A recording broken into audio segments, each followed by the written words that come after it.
जिन लोगों ने मेरी लाइव स्ट्रीम देखी थी प्रखर के साथ, उसके अंदर I talked about this idea of how writing is communication and not impression. हम सब ये जानते हैं हिंदुस्तान के अंदर इंग्लिश लैंग्वेज एक्वायर करना अपने आप तुम्हें स्टेटस सिंबल दे देता है. Legit if you can speak in English, if you can write in English, you are miles ahead from people who don't. For some reason इसका स्टेटस सिंबल है.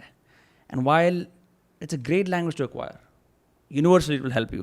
Communication, language, speaking, writing, ये सब चीज़ें हमेशा हर किसी को हेल्प करती हैं. ऐसा कोई बंदा नहीं जिसे हेल्प नहीं करती, right? Because it's how we interact. ठीक है. Having said that, there was a comment about something along the lines of कि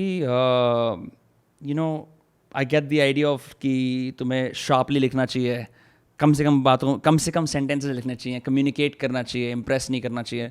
But don't you think that first you have to write a lot and then cut it down? Like you have to get a good vocabulary first in order to write better? The answer is no. Lots of people think कि शायद ऐसा हो जाएगा कि मेरे को बहुत सारे बड़े शब्द आ जाएंगे ना. It's going to somehow disguise my inaccuracies or my inability or my lack of knowledge.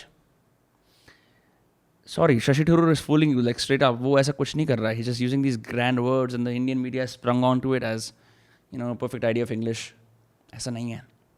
And funnily enough, some of the most successful writers in India are people who do ads for tuitions.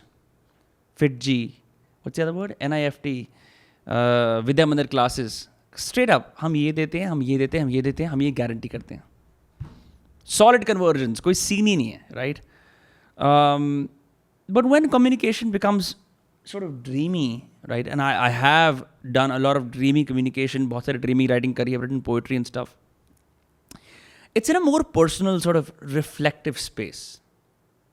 And I think that the age we're moving in, especially अगर तुम्हें communication करनी, if you want to write for social media, and I mean writing for brands, you want to write newsletters, you want to write LinkedIn articles, you want to write emails, ठीक है? You want to write Twitter posts. In all of those cases, writing out an extensive first draft and then cutting it down to the sharpest version possible is usually the way to go.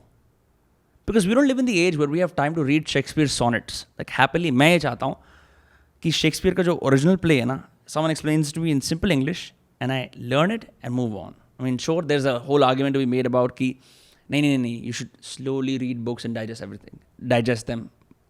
That's fair, that's valid. But when people are massive consumers, if you can't get to the point in the first line, the second line, the third line, I'm just not interested. It's as simple as that.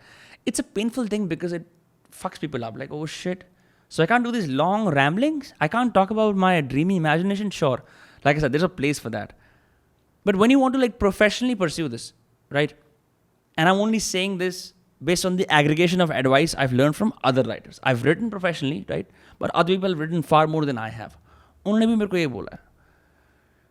Even beyond grammar and great vocabulary and stuff, what really matters is, are you driving the point home?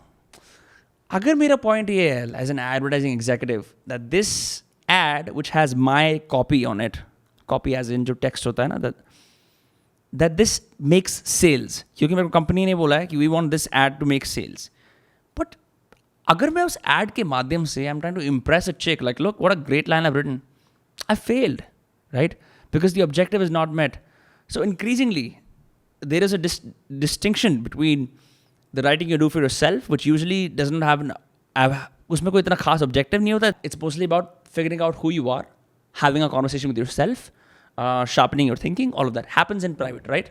Expression वो वाला. Then there's objective-based writing, जहाँ पे भी where you work in a company, where you have to write podcast descriptions, YouTube, anything like that, right? Where there's an objective. ज़्यादा viewers लाने हैं, ज़्यादा sales करनी है कुछ भी. In that case, no one is going to care about the fact that you know a couple of fancy words. No. People pay you for results. That's just the way it is.